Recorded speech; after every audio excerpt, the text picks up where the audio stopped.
এক শ্রেণীর আলেম ওলামা বলছেন 7 ভাগে কুরবানি করা যাবে, আর এক শ্রেণীর আলেম ওলামা বলছেন 7 ভাগে কুরবানি করা যাবে না। এ বিষয়ে ফেসবুক, ইউটিউব, সোশ্যাল মিডিয়ার মধ্যে কাদা ছোড়াছুড়ি চলছে।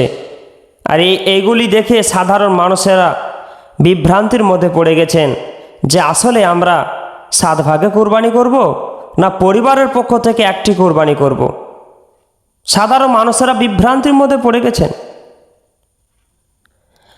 আল্লাহ রাসূল সাল্লাল্লাহু আলাইহি ওয়াসাল্লাম বলছেন, তোমরা পরিবারের পক্ষ থেকে একটি পশু জবাহ করো। আপনার অনেক টাকা আছে, আপনি রাজস্থান থেকে উট নিয়ে এসে আপনি কুরবানি করেন। তার চাইতে কম টাকা আছে, আপনি গরু কুরবানি করেন। তার চেয়ে কম টাকা আছে, আপনি দুম্বা কুরবানি করেন। তার চাইতে কম টাকা আছে, এই নিম্ন স্তরে ছাগল পর্যন্ত, আপনি ভেড়া পর্যন্ত আপনি নেমে আসেন, আপনি কুরবানি করেন।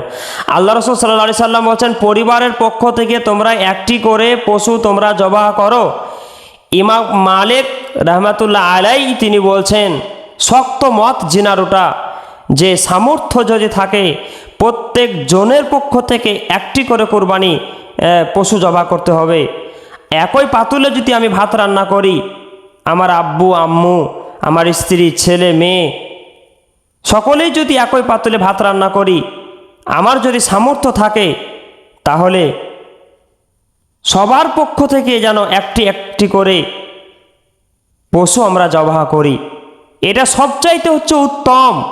আপনি যখন 7টি পরিবার নিয়ে একটি গরুতে অংশগ্রহণ করবেন, তখন সবার টাকা কিন্তু এখানে বৈধ নাও থাকতে পারে। কারো টাকা হালাল আছে, দেখা যাচ্ছে আপনি একটা গরুতে 7 জন অংশগ্রহণ করেছেন, 6 জনের টাকা হারামের, 1 জনের টাকা হালাল, তাহলে এই কুরবানিই তো বাতিল।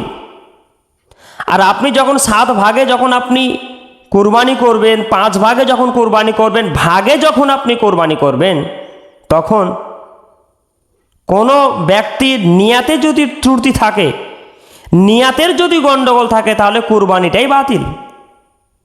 আপনি যখনই 7 ভাগে কুরবানি করতে যাবেন, মাংস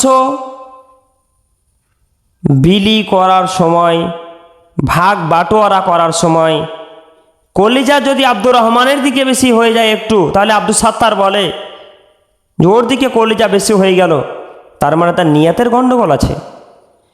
আর এই ঘটনা যখনই ঘটে যাবে, তখন তার কুরবানিটাই বাতিল হয়ে যাবে।